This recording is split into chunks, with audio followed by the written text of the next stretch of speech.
ব্রহ্মসত্য এটা আবিষ্কার হয়ে গিয়েছে।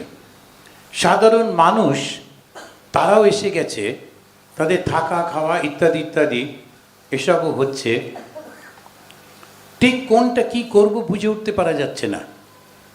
সেই জন্যে ওই যে শূর্পণখা, সে যখন রামকে বিয়ে করতে এলো, আমরা এখনকার দৃষ্টিতে বলি অসৎ চরিত্রা নারী, তা কিন্তু না, নারীর স্বাধীনতার পরিচয় ওটা।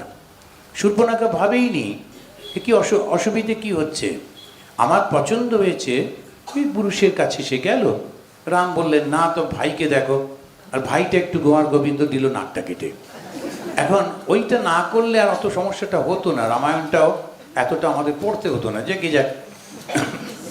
এখন আমরা যে চরিত্রহীনের কথাটা ভাবি তা কিন্তু ঠিক না, ওটা স্বাভাবিক ছিল।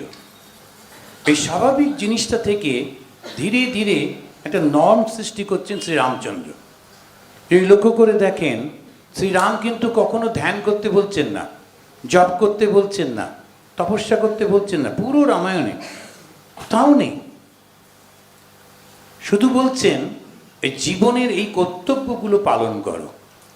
জীবনের ওই কর্তব্য পালন করতে তিনি সবাইকে শেখাচ্ছেন।